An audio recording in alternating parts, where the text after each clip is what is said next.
I have 4:30, so let's begin. I want to welcome everybody to the second in a series of 4 lectures by Ray Aldridge on Indigenizing Canada. A few weeks ago, we looked at Indigenizing Canada and talked about learning from Indigenous philosophy and identity. And tonight, it's going to be Indigenizing Canada, reconciliation as embracing a new identity. Vancouver School of Theology is located on the traditional, ancestral, and unceded territory of the Musqueam people.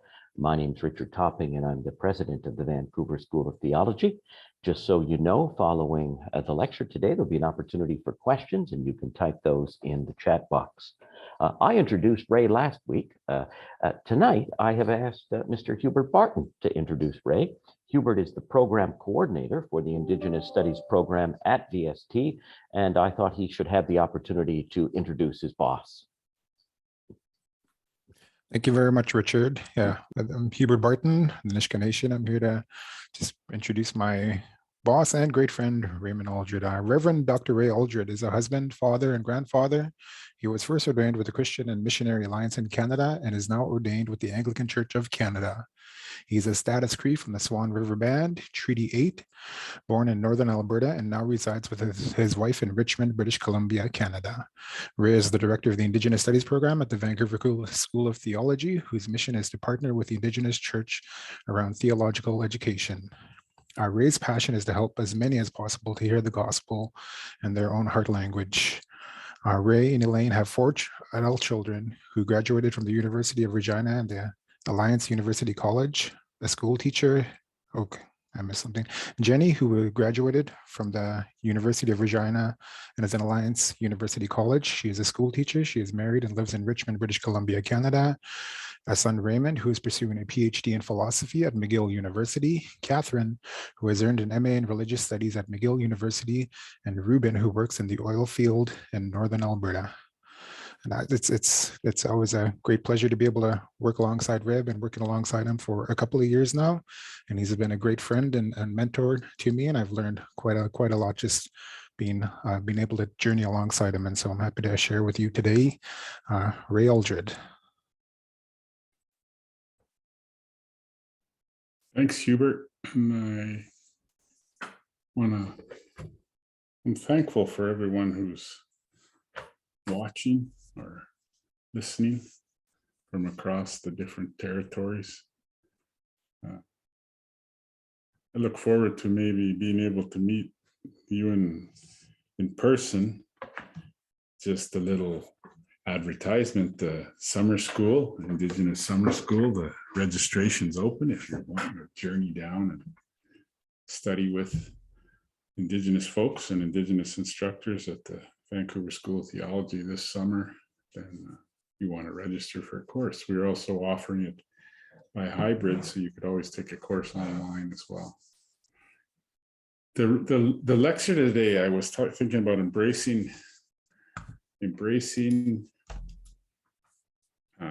Indigenizing Canada. Reconciliation is embracing a new identity. So I want to Psalm 1:3 says. Psalm 1 verse 3 says, it's talking about the righteous.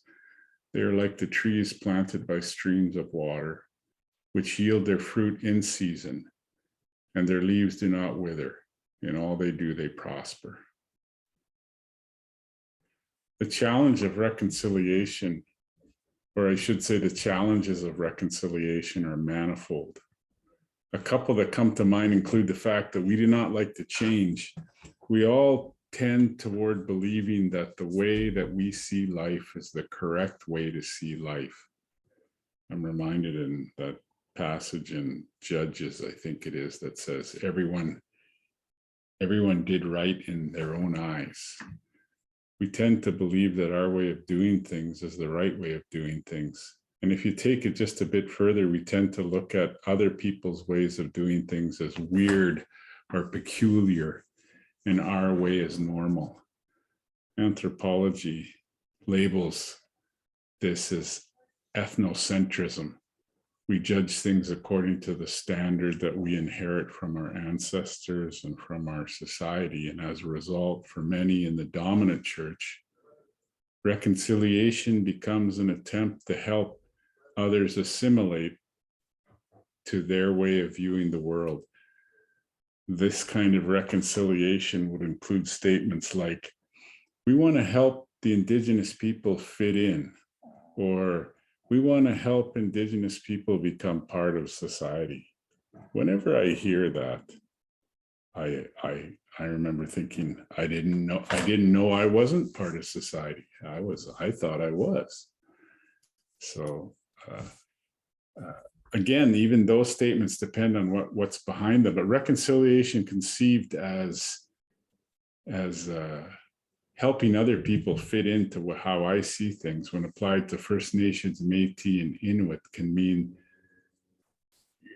those people should reconcile themselves to the reality that they live in Canada and they need to do things the way that everyone else does them. They should reconcile themselves to the fact that this is just the way things are. That's how some people think about reconciliation. I'm guessing that people who tend toward viewing, I think people who have this view tend to view marginalized people as problems to be solved, which is sort of a paternalistic way to look at people. And they tend to think in reconciliation in this way. So then reconciliation becomes an event that you just do this event and then you can move on to something else, instead of it's really a way of life. Another thing that could hinder our ability to understand and move towards reconciliation in our modern understanding is our modern understanding of what it means to live the good life. In the writing of Jacques Ellul helped me to see the things in different ways, and his writings have always helped me to see sort of societal blind spots. Not unlike the first example, the things that we are just so used to seeing in certain ways or describing in certain ways. We need someone to describe them in different ways so we can trick our brain and discover this other perspective that we have been blind to. Jesus' teaching using parables is a good example. He told these stories and the story draws us in, and then suddenly we're confronted with what we're really like, with what we're really like. So then in our modern society, one of the blind spots is that we think the good life, we tend to define the good life as the life that's free from any kind of tension. So we entertain ourselves or use different theological or psychological techniques. I suppose some people even use sort of psychedelic drugs. I was thinking I should have added that one, psychedelic drugs, as a way to sort of take away any tension. So we feel better about ourselves.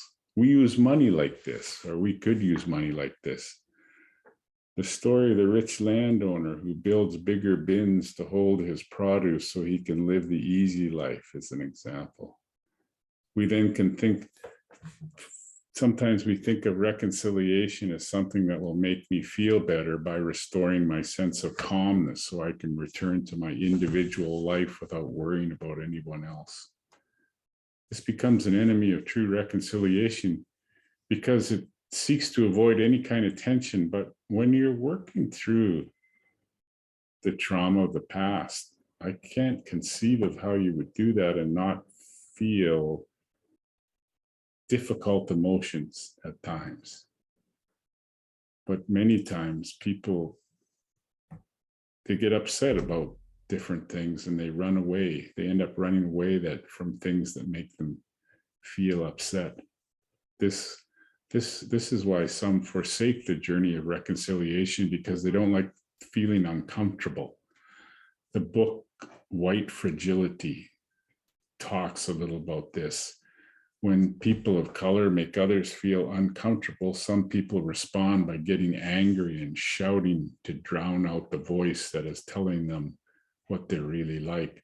Or they leave the room or conversation claiming that someone is trying to cancel their culture or that they are infringing upon their individual right to pursue happiness.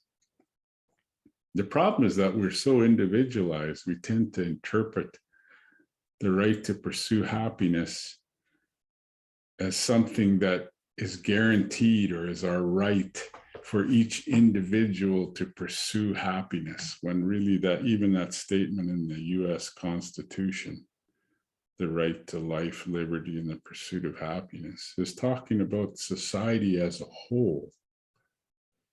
Leslie Newbigin points out in a book called Foolishness to the Greeks that because we're so individualized in our modern culture, that the pursuit of happiness becomes something that no one can satisfy because it becomes insatiable. Because what makes us happy today does not or will not make us happy tomorrow. Reconciliation then again becomes something we use to make ourselves better. We tend then to view reconciliation again like an event that once accomplished, we can continue on as we were. Which brings this verse that I read at the beginning from Psalm 1.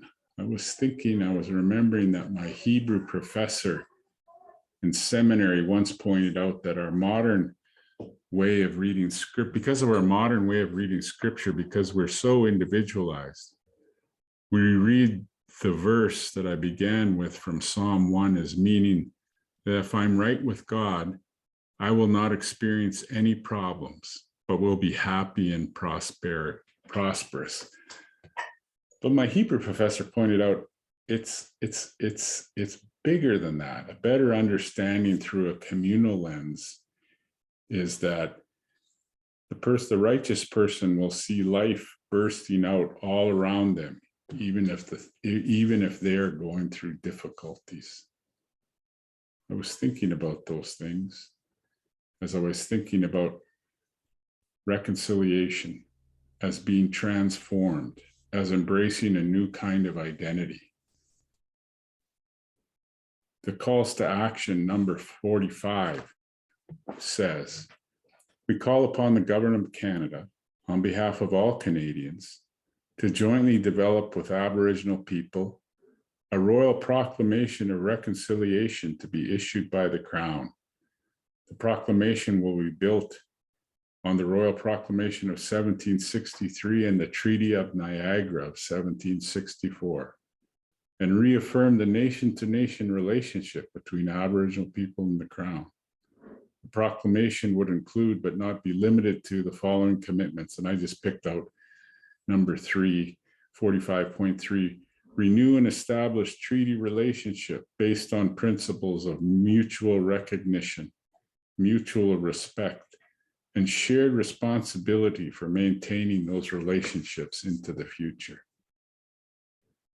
To reconciliation that is founded on being properly related understands that partnership means that our relationship and identity will change.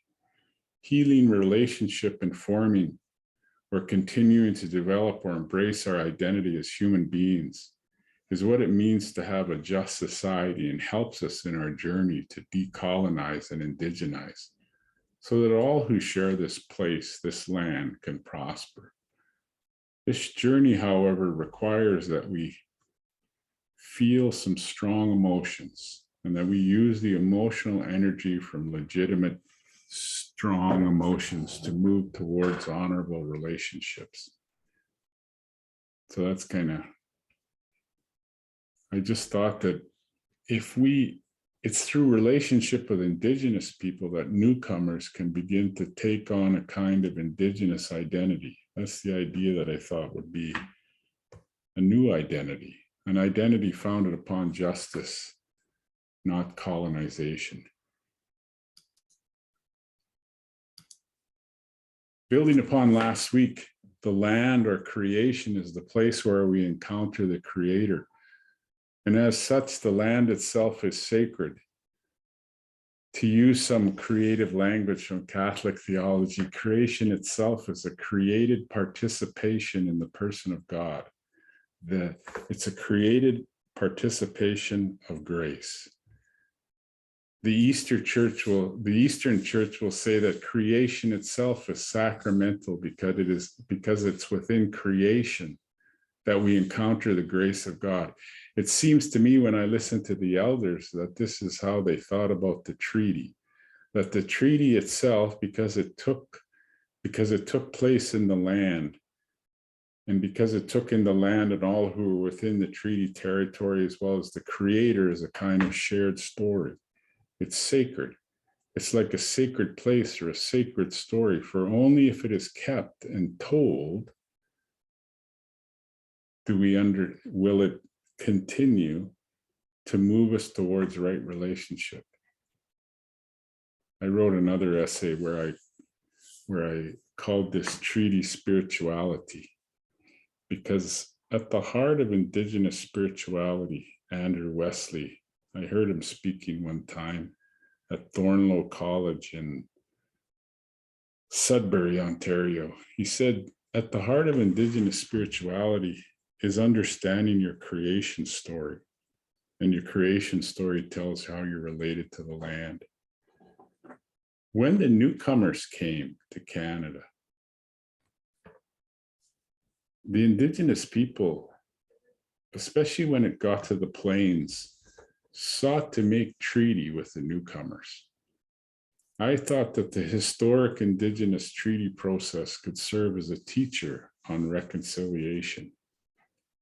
The Indigenous people believed that we were related to the earth.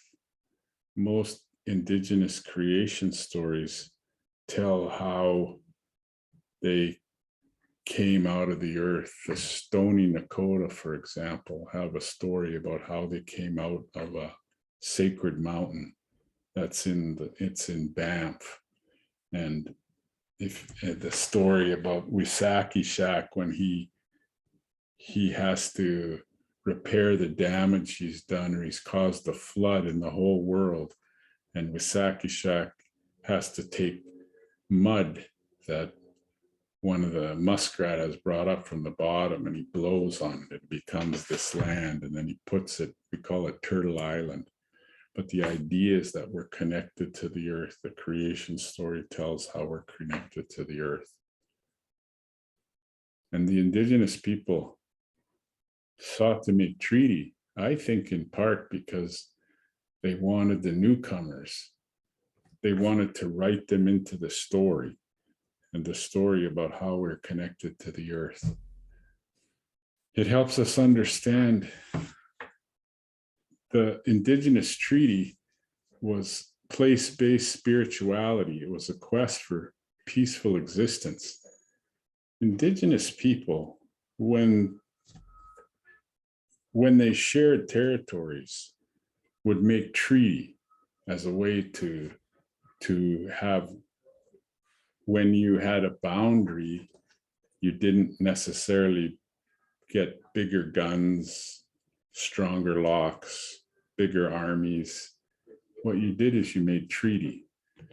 You made treaty so that one another could both prosper. Modern society, however, thought that the quest for peace meant you needed to try. One of the interesting things is that I was thinking about how modern society thought in the quest to make peace, you needed to get rid of spirituality. So it invents religion and relegates it to the private world. And so then it's always something that's apart from reality. Indigenous spirituality seeks to live out right relationship on the land. And the quest of true spirituality is understood as a goal for harmony. That this is what Indigenous law teaches us, that as we see creation all around us, and we see the harmony that exists in all around us in creation, and it's a good world, that our responsibility is to live out those good relationships and to seek good relationships that is all around us. When we made treaty with the newcomers, the idea was that there was hardship in the land. If you read the treaty accounts of the treaty negotiations, Treaty 6, there was hardship, and they believed that making treaty would save the land and would help to preserve the lives of all that were upon the land for future generations. True spirituality is seeking to, well, it's seeking four things. Treaty affirms the right or the privilege for everyone to have a peaceful existence. It also affirms or the right for access to the land, that no one should be cut off from the land, and that everyone who is included in the treaty should have the privilege of being fed by Mother Earth, and that the peoples who live within the land have the right to be who they were created to be. I thought that if people embraced Indigenous treaty in one sense, that the treaty would be like a shared narrative between the newcomers and the people who had been here, the First Nations, and that it would be a kind of creation story for Canada. Embracing the treaty relationship would enlarge the conversation. It would preserve a place or build a place for future generations. I talk about treaty because I think we talked about it last week. The story that Canada has, that we were a nation that was built by explorers, isn't completely accurate. For the First Nations helped the newcomers to understand how to live in the land. And I thought this would be a continuation of that. In the treaty, the earth becomes part of the family. I was thinking about that your creation story helps you understand how you're related to the earth. And I thought about how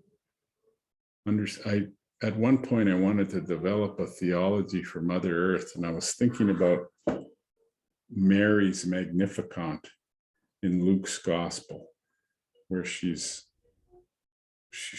talking about that Christ is going to be born through her. And I was thinking about Mary being the mother of Jesus. And I was also thinking in Luke chapter 3 about the genealogy of Jesus that takes Jesus all the way back, it traces it all the way back, and then the last couple lines is all the way back to the son of Adam, the son of God. And I thought about that, and I remember thinking, well, if Mary's the mother of Jesus, then who's the mother of Adam? And I immediately thought, it's the earth. It's the earth. And then I felt something. I felt the connection to the land. And then, of course, because I'm a theologian, you have to check out to see if that's a legitimate way to think. Actually, I thought about Gordon Fee's exegetical method. So in it, he says, you should check to see if anywhere else in Scripture fits with what you're saying. So is there anywhere else in Scripture where it says that the earth is our mother? I thought about Romans chapter 8. It says that the earth groans like a woman who's in labor. And I thought, hey, that's the earth. That's the earth. And then you have to check.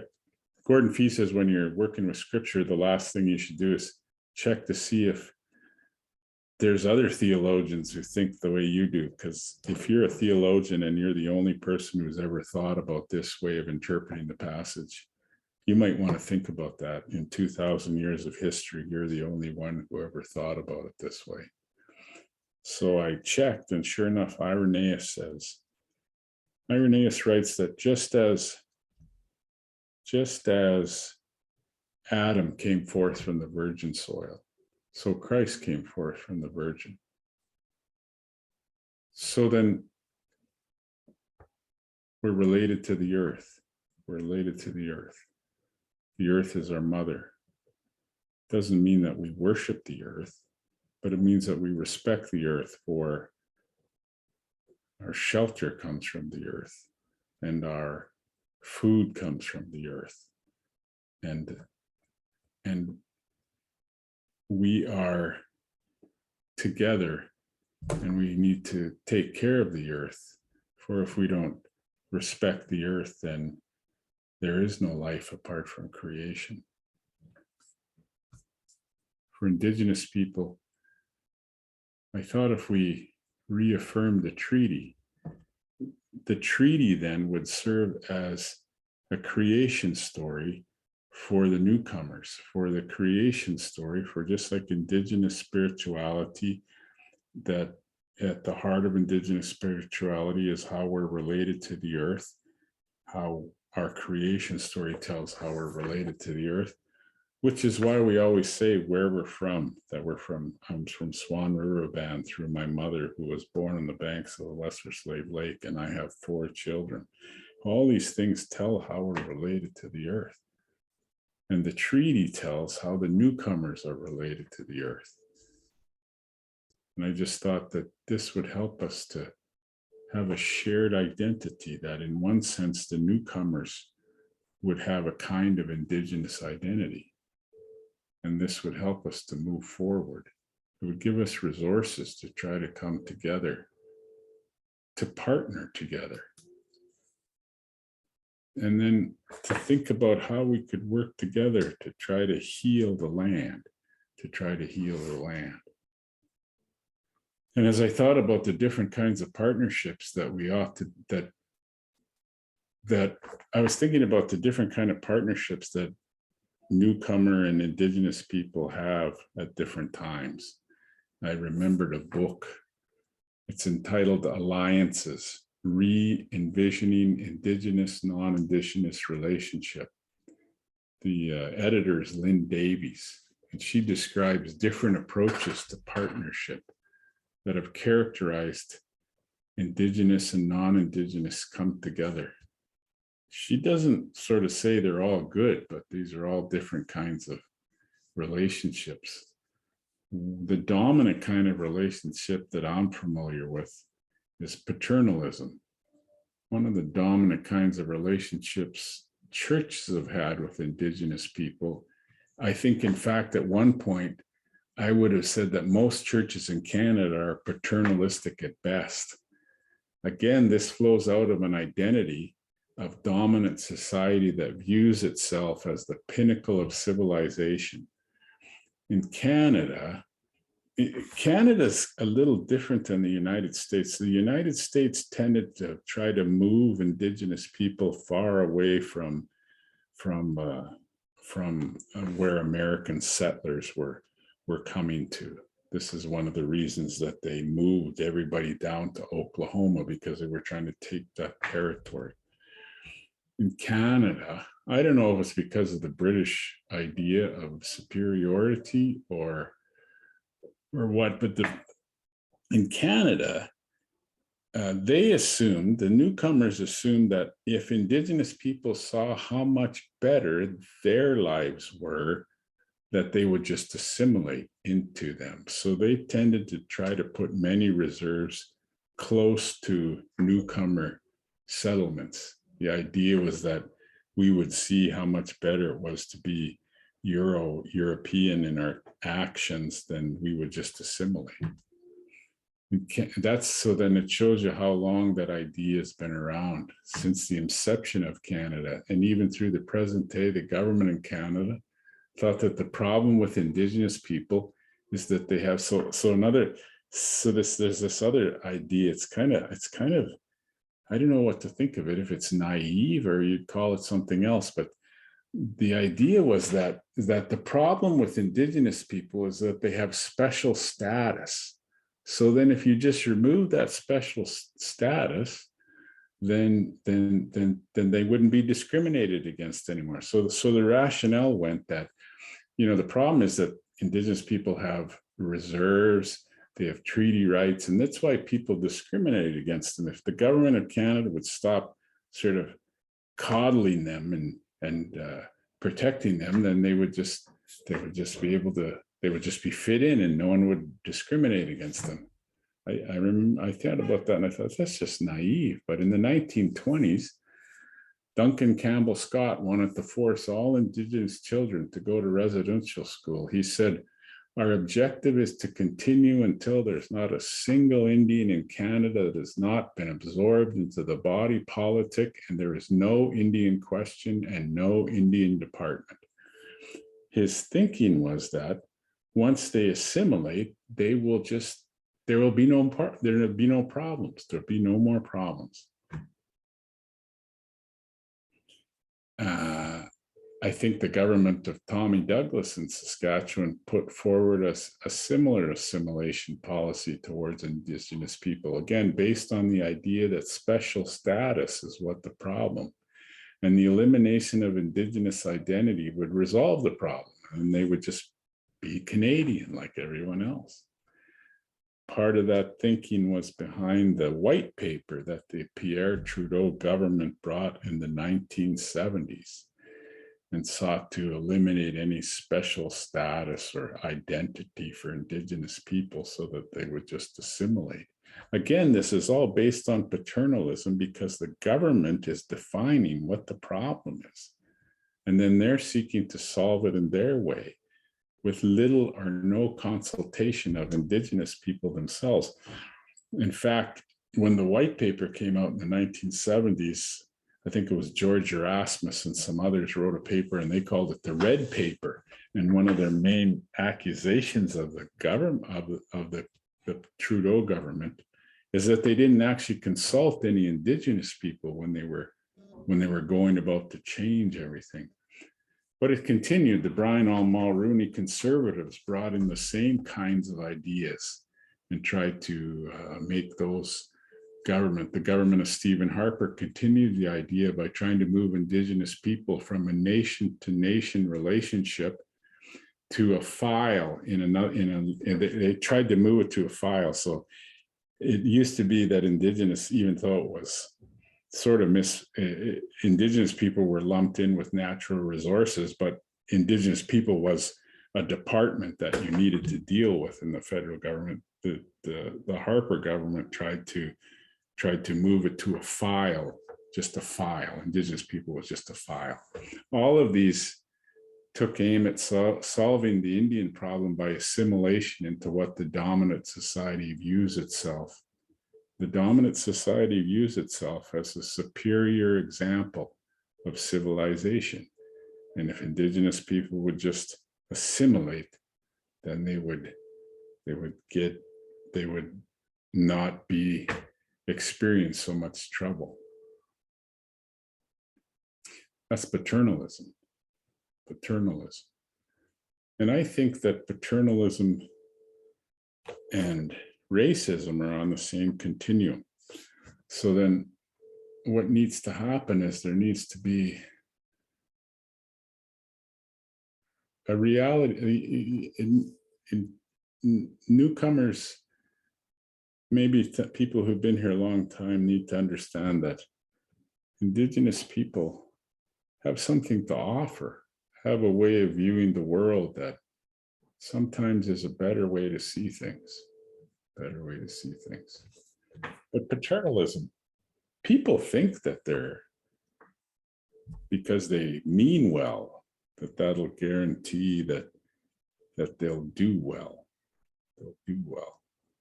But the problem with paternalism, I remember to show that paternalism and racism they can be on the same kind of thing. I remember one time I was asked by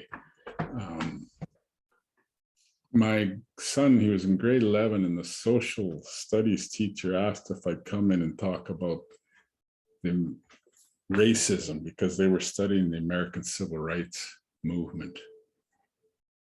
And I went in there, and one of the questions was, how could people do such terrible things to other human beings? And I said, well, let's do an exercise. So I said to them, why don't you, I said, without sort of thinking about it much, when I say the word disability or disabled person, what kind of words come into your mind? And so they gave me a list of words, you know, infirm, crippled. I forget all of the words, but we had a list of 5 or 6 words that they thought of. So I said, so these are the words that come into your mind when you think about someone with disability. I said, so we went through the list of the words. Are these positive words or negative words? So infirm, is that a positive or negative word? So we went through each word, and all of the words were negative. And then I asked them, the words that come into your mind when you think about someone with a disability, if they're all negative words, do you think you have a positive attitude or a negative attitude about people with disability? And they said, well, I guess I have a negative attitude. And I said, okay, so if you have a negative attitude about people with disability, do you think that you would hang out with them on a Friday night, go to a movie or something? And these grade 11 students said, probably not, probably not. I said, okay. So I said, do you think that you have something to offer people with disabilities? And they all said, oh yeah, we have something to offer. We have something to offer them, you know, because we could help them do stuff because they can't do certain things. I said, okay. I said, but do you think that they have anything to offer you? And they said, they suddenly realized that no, they really didn't think disabled people had anything to offer them. So then I asked them, have you ever parked in a disabled parking spot because you think you needed it more than they did? And they said, yeah, we have. I said, have you ever called a disabled person by a derogatory name? Like in high school, where my kids were, people would refer to kids with disabilities as speds. And it wasn't a positive term. It was a shortened up version of special education. And I said, so you're actually done violence towards people with disabilities. So I said, if you look at another group of people as having nothing to offer you and there's a problem to be solved, you're paternalistic at best. And if you've actually, you know, used your position to make fun of them or take advantage of things that are set apart for them, you might be racist at worst. And that's why people end up doing the things that they do, because they think they look down on another group of people. I think in Canada, that's what happened. Part of the identity in dominant society was that Indigenous people were a problem to be solved, a problem to be solved. I'm thankful that that's shifting over the years, but we continue to need to remind ourselves so that we don't end up in another paternalistic partnership. There are some questions I got from World Vision when you're trying to figure out if what you're doing is paternalistic. One of the questions is to ask yourself, who is the one who's defining what the problem is?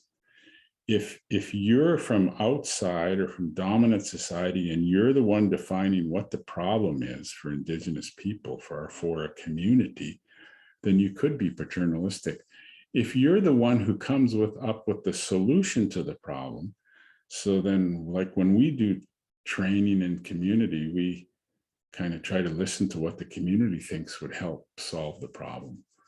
But if you're the one who comes up with a solution to the problem, then, and it's not the Indigenous people themselves, then you could be paternalistic. If you're the one who finds all the resources for the project, then it could be paternalistic. You need to come alongside people who are, when we do training in Indigenous communities, we try to come alongside things that people are already working at that have some success, because that's what they believe is important. So why would you try to start to do something completely different? And if you're the one who judges the success of a project, then you could be paternalistic. But there's a lot of paternalistic partnerships that continue to exist. The ideal would to be moved towards different kinds of partnership. In the book, Alliances, she talks about the tworow wampum. The tworow wampum refers to the treaty originally between the Dutch and the Haudenosaunee, or the Six Nations, but then was applied to the relationship with the British and the Crown in Canada. The wampum belt is a belt of white beads, and with its white beads except for 2 rows of purple beads that go down the belt. The 2 rows of purple represent the nation-to-nation relationship between the newcomers and the Iroquois. They're traveling in the same river, but in their own canoes, side by side. In these kinds of partnerships, there's a project that you form the partnership around. It's a specific project. Examples of this was when First Nations in Canada worked together during times of environmental crisis like forest fires or floods. They form a partnership because both groups are being threatened by the crisis, and they can cooperate around the specific project. I think it's something that can be done. There's another kind of partnership is when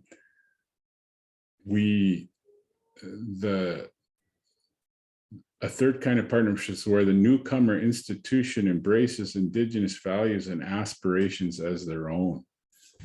I like to think, I know it's going to sound, maybe I'm too proud of where I work, but I thought the partnership that I saw in the Indigenous Studies Program at the Vancouver School of Theology was an example of this kind of partnership.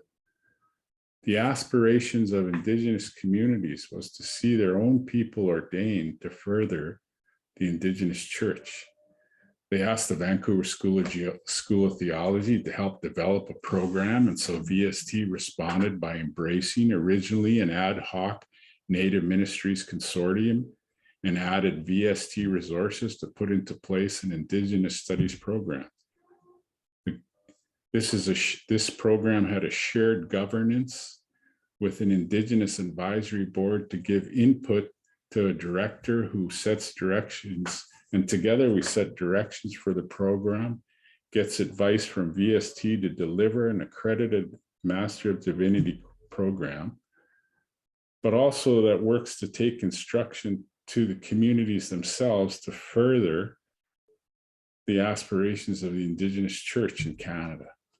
So VST adopts the Indigenous value and aspirations, and they even go further, for they incorporate a different marking strategy, the use of oral papers instead of written papers. If that serves better, the person has a different learning style.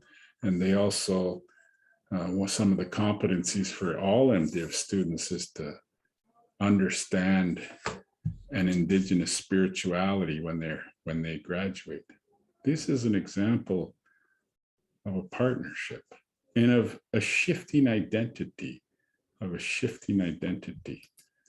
an identity founded on justice, not colonialism.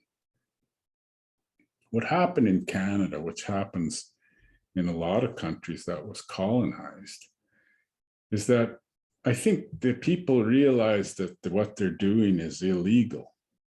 So they invent laws to justify its actions of oppressions. The ones we're most familiar with are the doctrine of discovery, which is actually, I don't know that it's ever called the doctrine of discovery. It's a 2 papal bulls that state that if Christian nations found nations that weren't Christian, that they could claim that land. They could claim that land.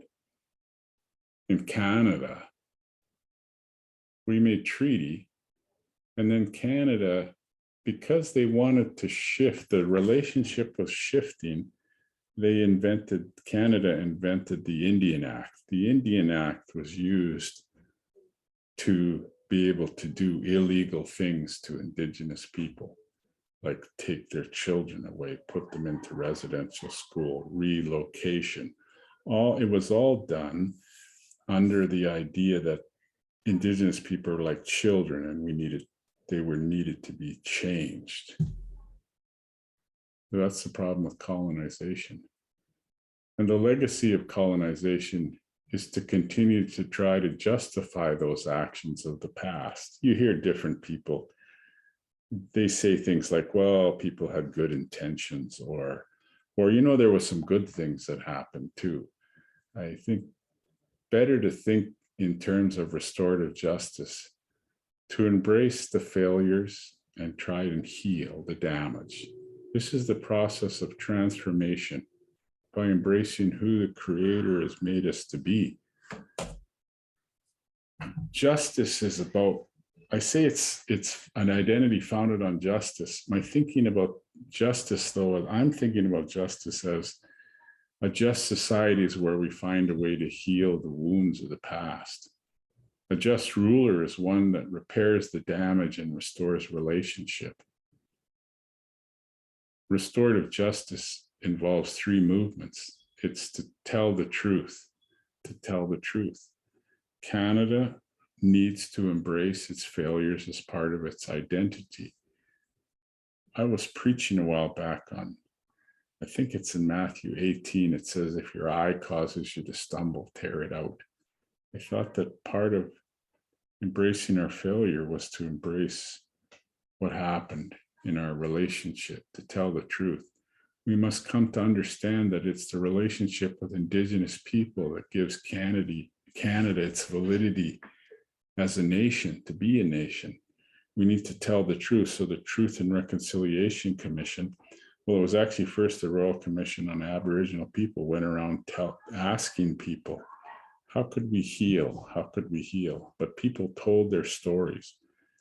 And then the Truth and Reconciliation Commission, people told their stories. And when you tell your stories, you begin to feel how much pain. When you listen to those stories, you feel the pain that people felt. And you want to listen so that you can come up with a plan together on how to heal. But it means you have to really listen. You need to learn to listen to one another, to find our heart in order to heal. You can't heal without feeling and without hearing the stories. We need that energy so we can come together.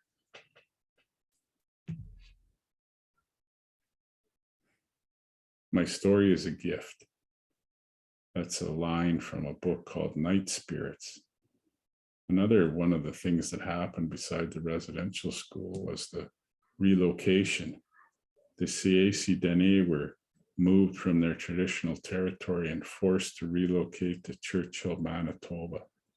And there, about 100 people, I think it was about a third of the people died. Anyways, they moved back to their own territory, but this woman wanted to write down her story. And she said, you need to keep telling your story, even when it's painful, because she said, my story is a gift. And it'll help people to heal, to understand how people became how they are. It helps people to understand what we need to heal. It helps us to understand by telling our story. It helps us to understand the distortions that we've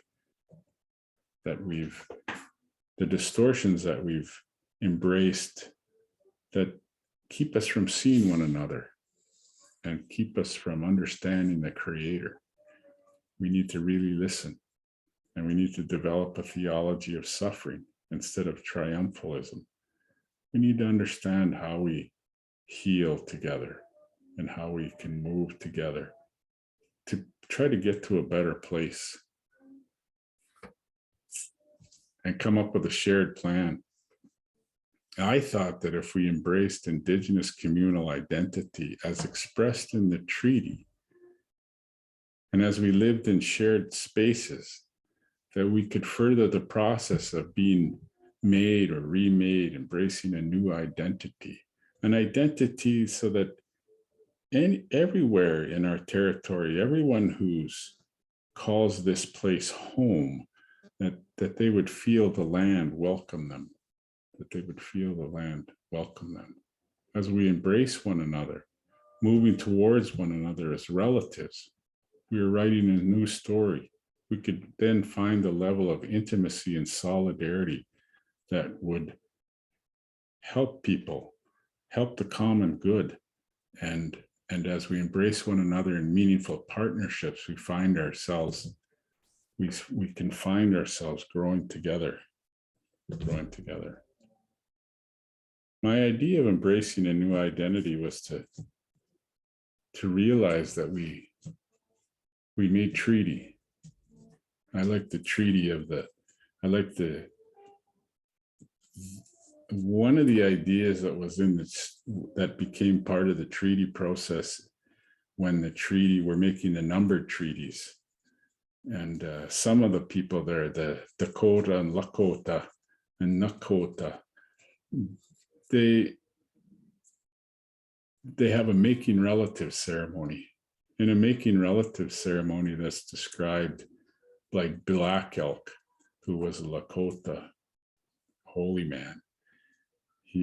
They talk about how when you made treaty, you talked about things that were difficult, and you had some kind of symbolism of the things that were difficult. And then you prayed with sweetgrass. This is a braid of sweetgrass. And you prayed with sweetgrass, and then you said to the Creator, we're making peace. We're becoming relatives, and we're coming together, and we're making a peace that will last for all time.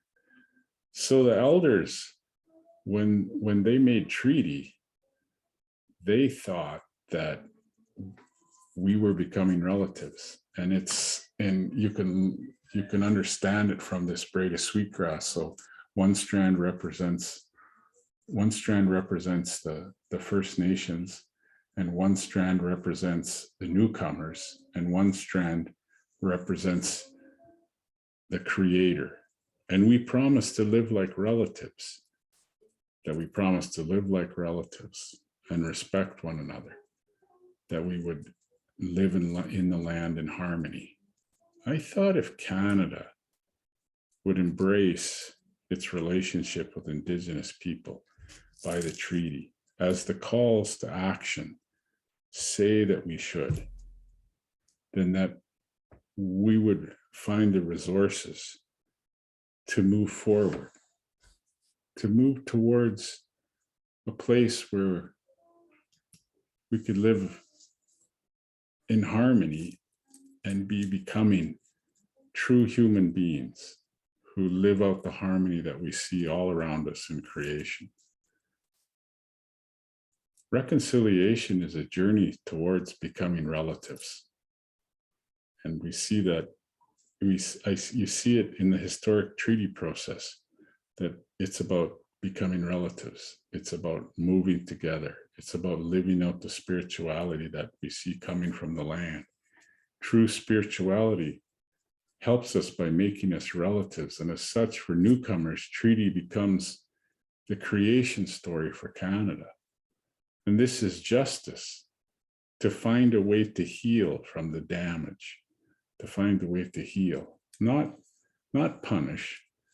Calls to action to affirm the treaty relationship, that we would move together to heal the land, that we would take responsibility for the damage that's been done, but we would heal the damage by coming together. Patricia Vickers, in an essay I was reading again that she gave at a conference I was at, Patricia Vickers is Simpson, I believe, Dr. Patricia Vickers. She's quoting Paulo Freire in a book called Pedagogy of the Oppressed. Paulo Freire points out that decolonization is impossible without transformation. I thought by embracing a new identity as a treaty person, something that's legitimate in Canada, that we're treaty people, that this would help us in the journey of reconciliation on our way to transformation, to continue to become who we were created to be. I hope that's helpful. I hope it raises some questions in your mind. And so I thank you for the opportunity to talk about it today. And I look forward to any questions you have. So thank you.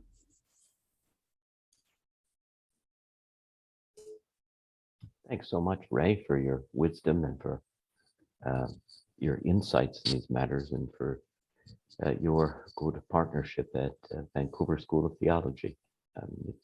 As Hubert said, it's a pleasure to work with you. Friends, if you have questions, Ray's prepared to entertain them. You can use the chat box or the Q&A function.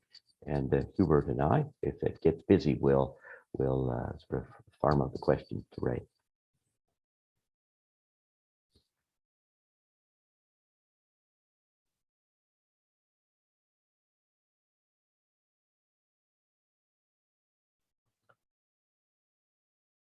So Ray, here's the first question. You probably see it there. What can be done to help settlers overcome the colonial mentality?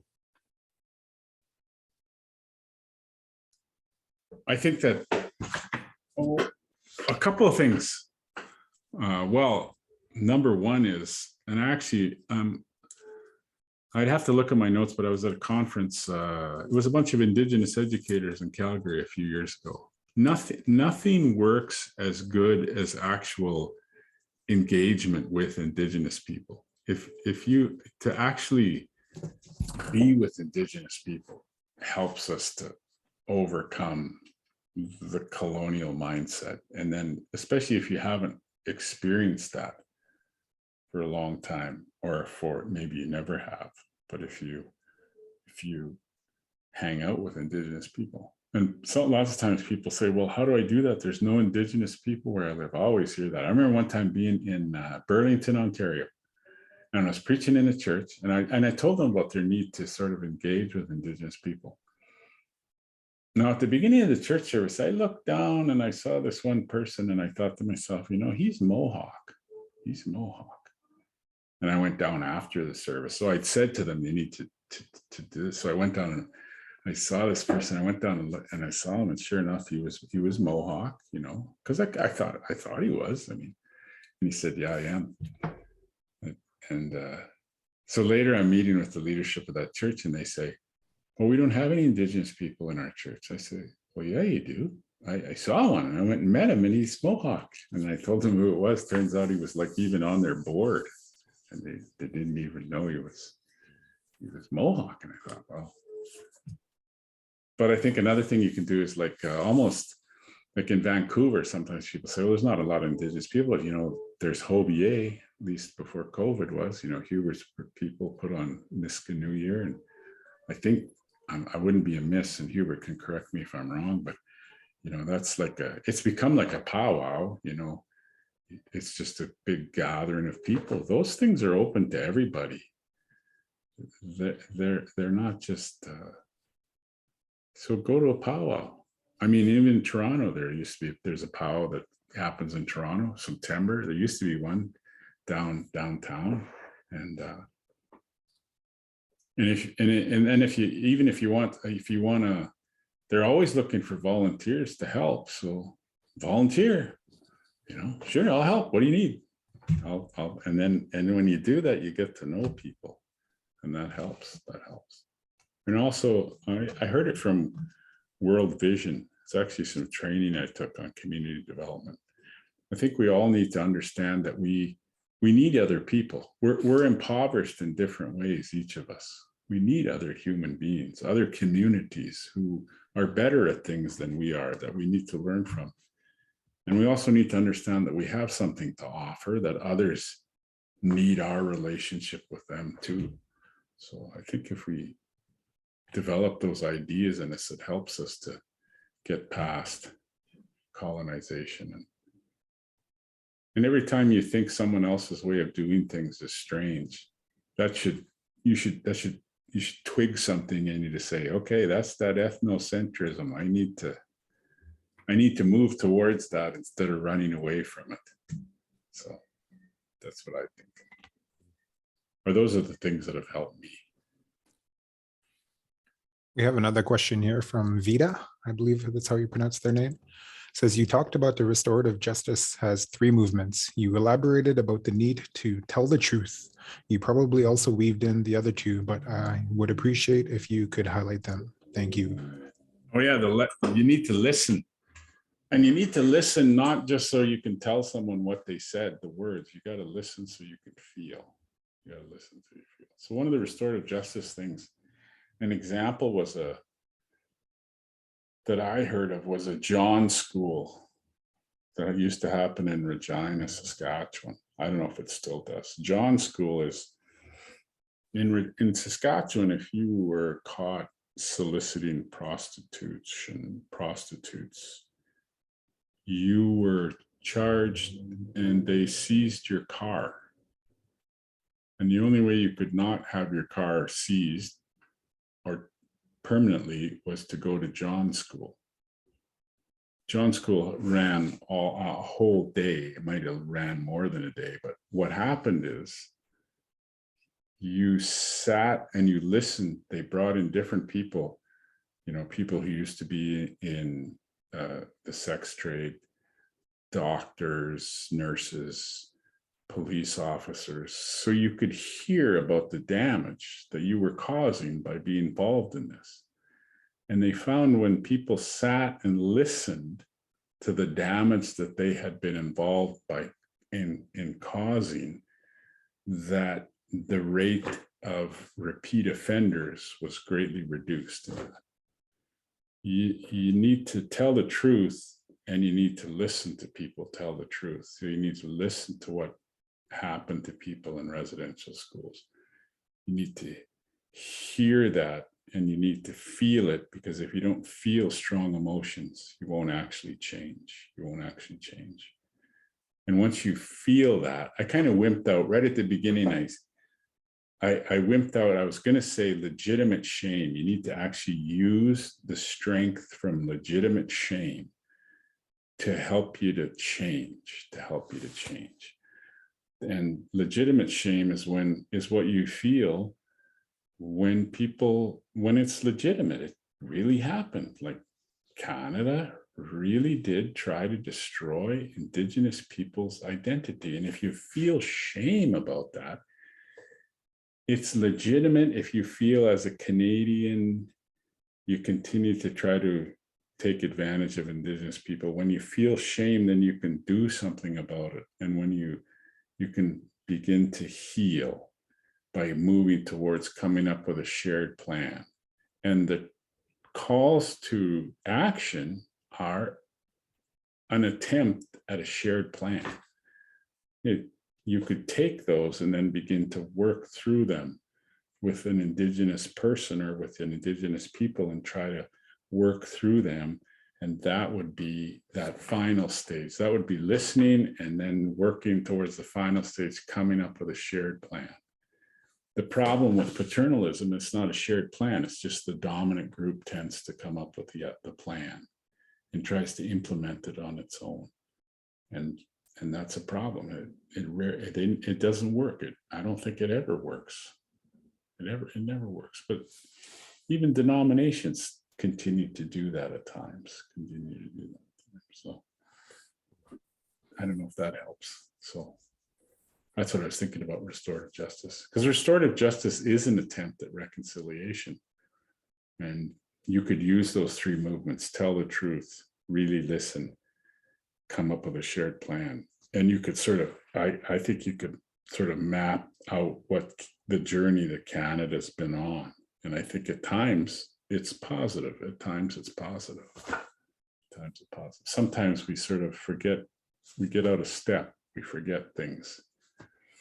if a denomination thinks that they've already arrived, or, oh, good, we're done that, we can move on now, then we forget. We forget. Is there any other questions? Yeah, Ray, there's one here. There's a number of very delightful comments that you may want to have a look at, but the next question I could find is, are there writings that explore the Indigenous perspectives of treaty? In the European world, the treaty was more about ceasing hostilities rather than a good start to a long-term relationship. Yeah, you're absolutely right. They're right about that. So then the first one I read that I really liked was a little essay, and I think it might be a whole book by J.R. Miller, Compact, Contract, Covenant. He just traces the development of treaty in Indigenous people. So by the time it gets to the Plains, then the Plains people, they view it as a covenant. Like, this is a covenant. The presence of the Creator in the treaty was a covenant, and it was already there. That and he also points out that Indigenous people, they understood that Canada was signing Indigenous treaties. These were not European treaties, although they were familiar with the concept of treaty. These were Indigenous treaties that they were signing. Not now, some of the treaties that they try to force onto Indigenous people in British Columbia, those are not Indigenous treaties. And that's why a lot of the First Nations in British Columbia opt out, because Canada continues to try to use that. They use the word treaty, but what they're really trying to do is to extinguish Indigenous people's relationship with the territory where God has put them. They're always trying to take away Indigenous identity and relationship. So then that's one book: Compact, Contract, Covenant. Another one that I think of is From Treaty People to Treaty Nation. I think that's the title. I might have it here on my desk. No, I don't. I thought I did, but it's a book. It's a new book, and Coates is one of the authors.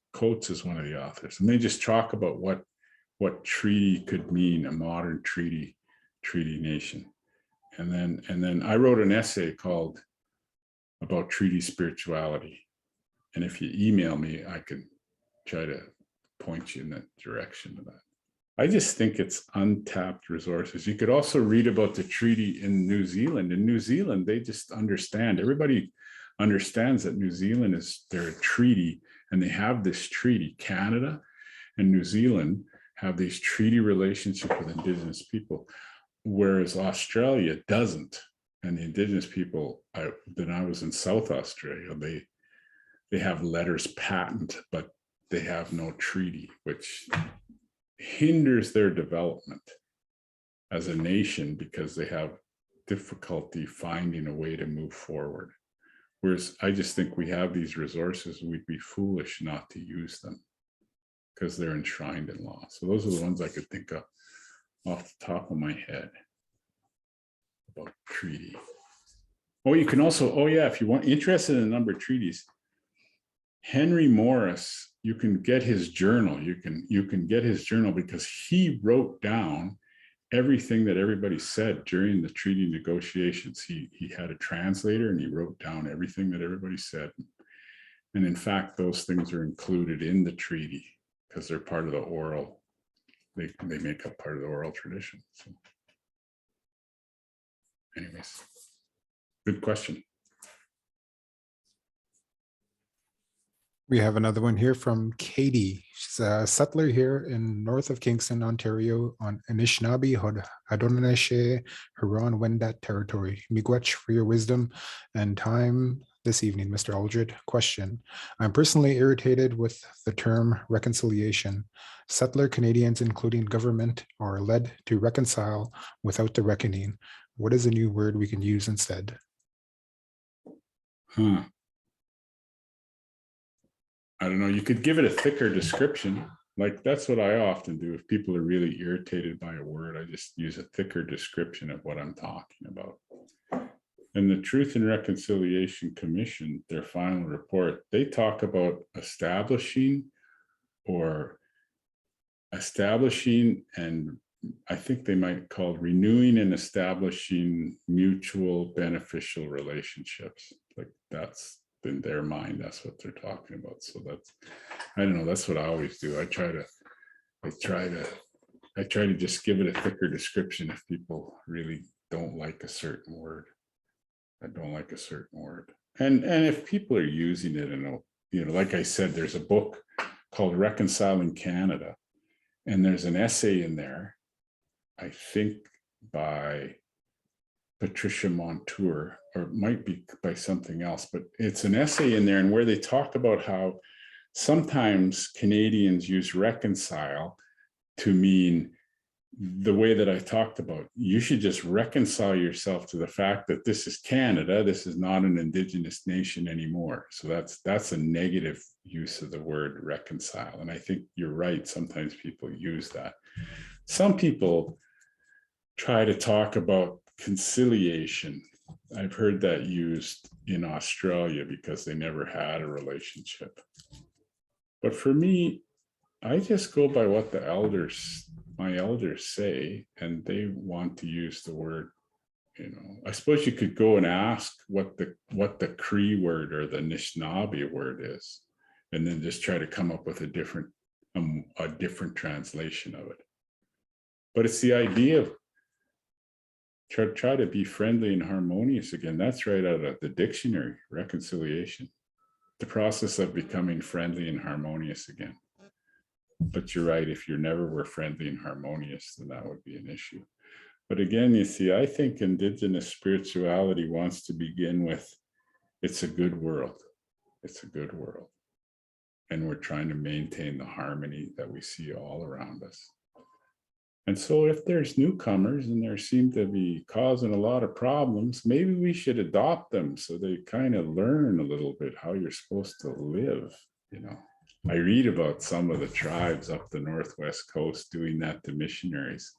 Of course, the missionary always thinks they adopted him because they were such great human beings. They never realized that maybe they adopted you because you were kind of a bonehead and there was no other way to teach you unless they took you to live with them because you just couldn't seem to get it otherwise. So I don't know. Anyways, that's what I think sometimes. I hope that helps. Thanks, Ray. A comment and then a question. Also, lecture, Ray, very insightful. Land acknowledgement is controversial. Recently, I was in Indigenous Zoom, and one person said in the chat, "So glad you didn't do a land acknowledgement. We know who we are." Some Indigenous academics do not use the term, referring to geographical area. I live on Treaty 6 territory, unceded territory, etc. This acknowledges colonialism. They say instead something about acknowledging original peoples and say something positive about how they contributed to society. What's your view about that, and how does this reflect identity? I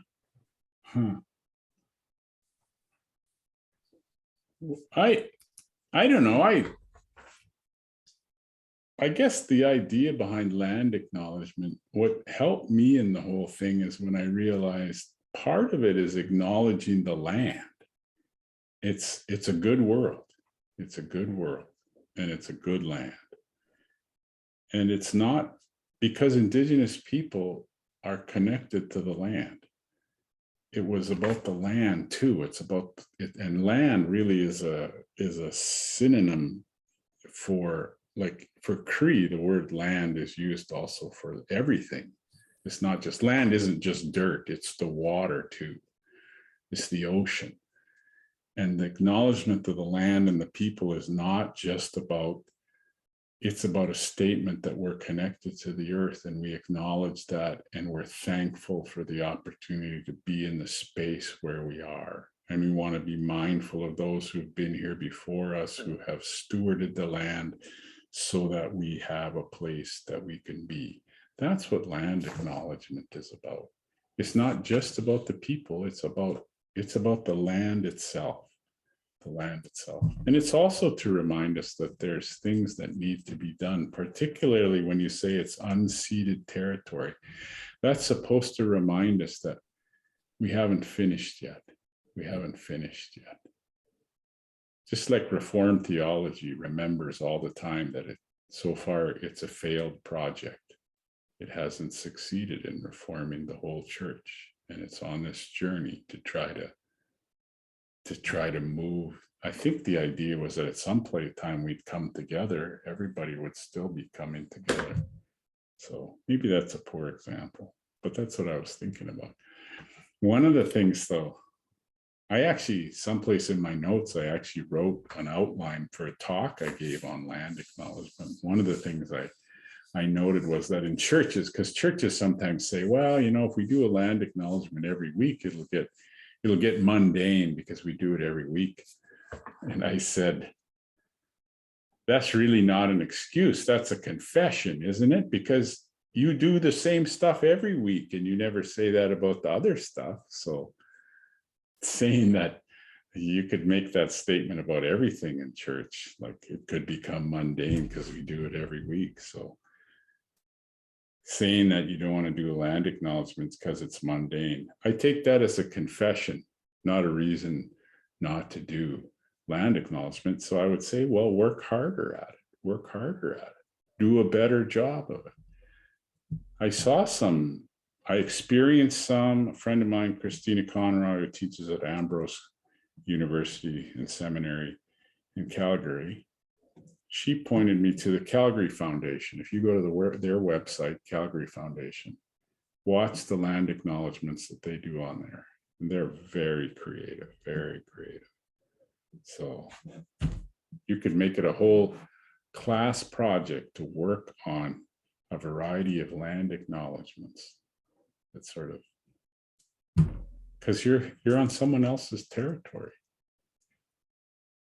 I think that's a gift. Why wouldn't you acknowledge that it's a good world? Anyways, that's what I think.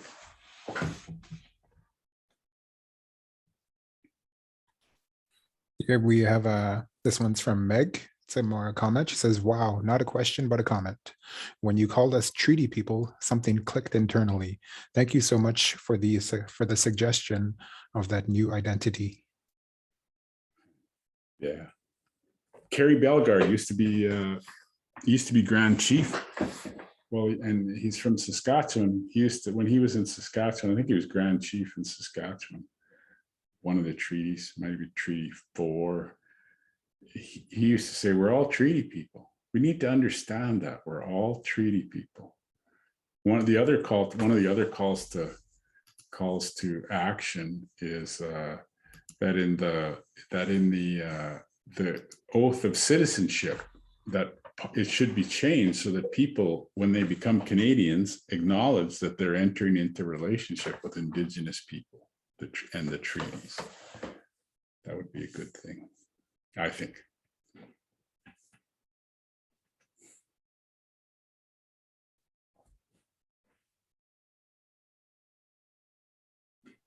Ray, any other questions? Yeah, question here. What will it take for non-Indigenous people to resist the urge to fix things and instead work with Indigenous people, listen and work together? Yeah. You know, you got to have your heart. I think sometimes you have to have somebody walk. I know how it happened for me. That little exercise that I talked about that I did with those grade 11, someone did that to me. I was the recipient of that. I was in a class on community development, and it was actually who was doing the exercise? Used to work, David Coop, who working for World Vision, and he said the same thing to us. He said, just when you think about the poor, what are the words that come into your mind? What are the words that come into your mind? There was like a few of us in the class, and we came up with a list of 11 words of all the words that came into your mind when we thought about poor people. And when we went through them, they were all negative except one. You know, someone thought of blessed are the poor. So blessed was a positive, but the rest were all negative.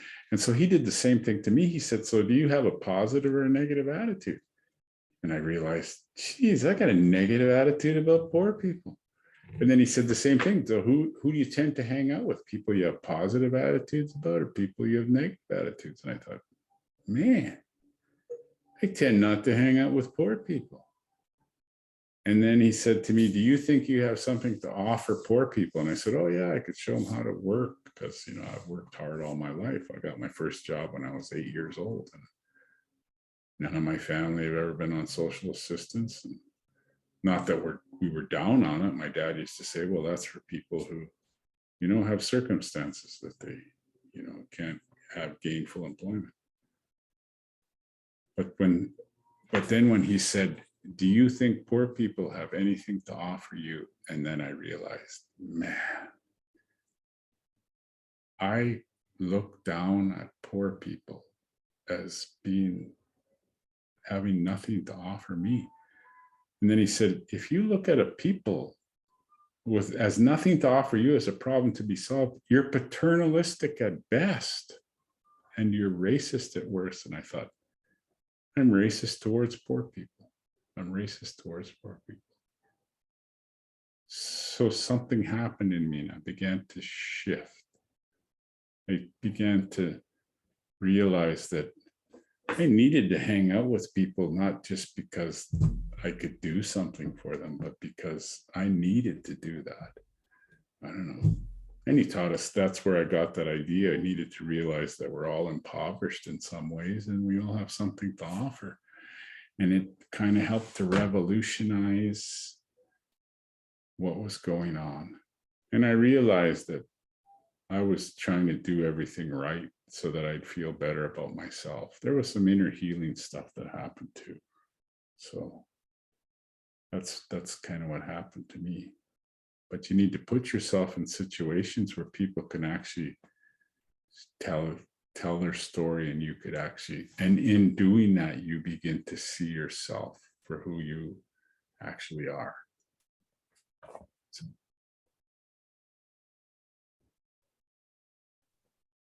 This one is from Kari.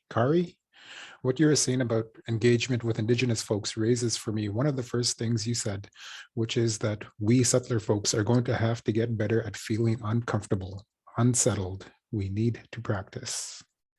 Yeah. So create a place where you can talk about what's really going on. I thought that was the beauty of the 12 steps, all of those kinds of things. The recovery field, that was the beauty of the recovery field, because you were sitting in a place where you could talk about what was really going on, and people would listen to you without judging you, and that's what I found there. And because I didn't find that very many churches. Sometimes it was in small groups in churches, but you needed a place where you could be emotionally honest. And that's how we meet people anyways. It's on the level of human suffering. It's not because of our strength, it's because of our weakness that we can connect with other people, I think. Because if you just try to be strong all the time, you just make everyone else feel like you don't need them. And that doesn't build unity. I think Henry Nouwen said that a minister builds unity by getting good at confession. And a congregation gets good at unity by getting good at confession and forgiveness. That's how you build unity. It's not by doing everything right. Because we never do everything right. Everybody makes mistakes. Sometimes they're big mistakes. We have to have a way to move through the difficulties. So Ray, another question here from Robert Ferris. Thanks for emphasizing the perspective that the goal of restorative justice is healing and not punishment. I think that there is a deep fear of punishment amongst settlers because we know that we did something fundamentally wrong and expect punishment. I think your idea of treaty as a means of developing a new identity and healing can go a long way in addressing this. But how do we get beyond the fear? Good question. Good question. You know, you're right. And you can see that in scripture. Now, this isn't, I wish I thought of this, but I didn't. When I heard Pierre Allard talk about restorative justice, he used the story of Joseph and his brothers at one level, you know, and his brothers were deeply afraid that Joseph was going to punish them because of what they'd done to him.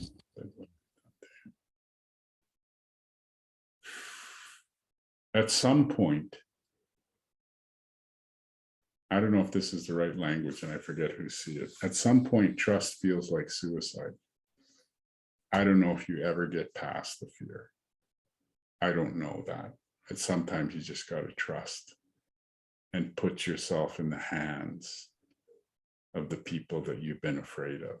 Like at some point, after you've gone through that process of restorative justice, telling the truth. And at some point, you just have to trust. You have to trust. That's what people who suffered abuse have to do. I don't know that it ever feels like it's never going to hurt. What we do try to do though is to talk about, to dream about it, so to come together. Maybe you could build a place where you could dream about it together. What it would be like if. What would it be like if we loved with our whole heart? What would it be like? Or what would it be like if we got past our fear?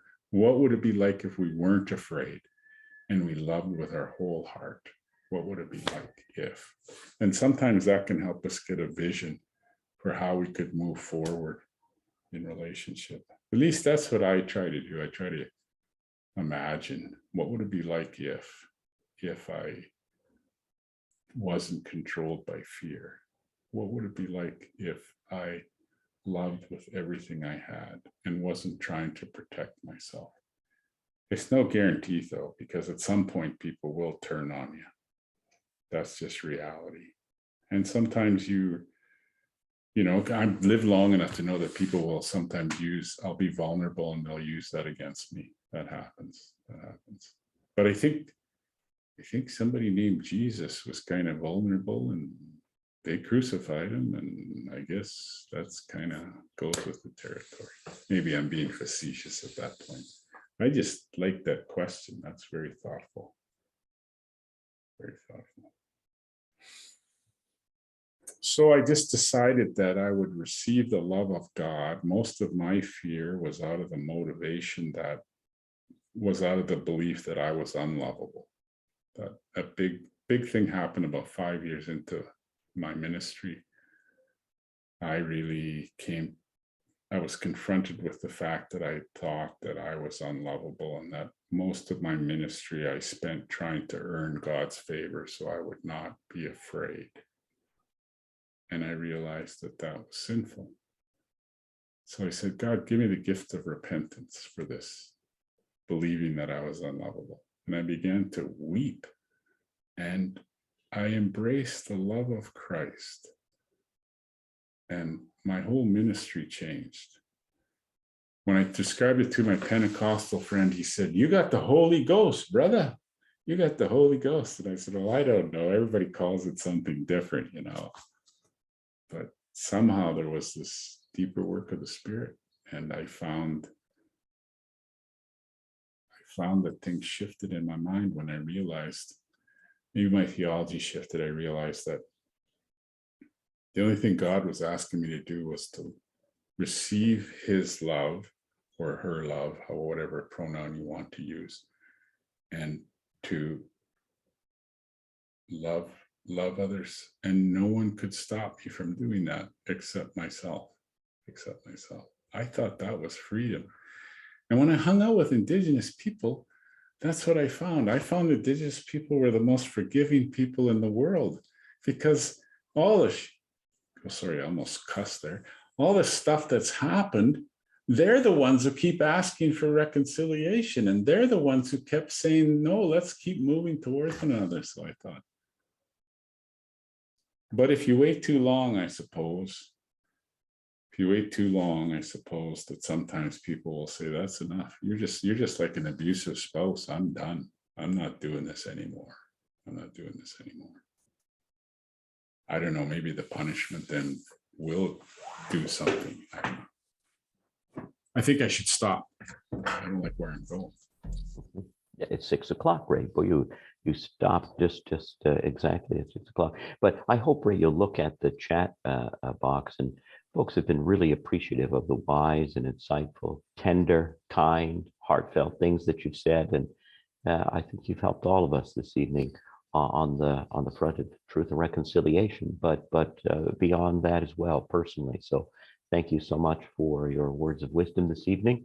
And friends, just a reminder that we will meet again, and that there is a third lecture coming up that will take place on May the 4th at the same time at 4:30.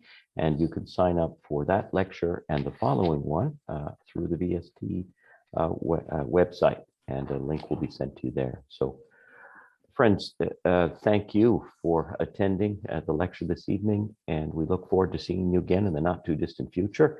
And we'll pause for a moment so that we can receive all these delightful messages that you're sending to Ray to thank him for this evening. And thank you, Hubert, for your help, and Joseph as well for running the technology for this evening. You've made it a very smooth operation. So thank you for your participation as well.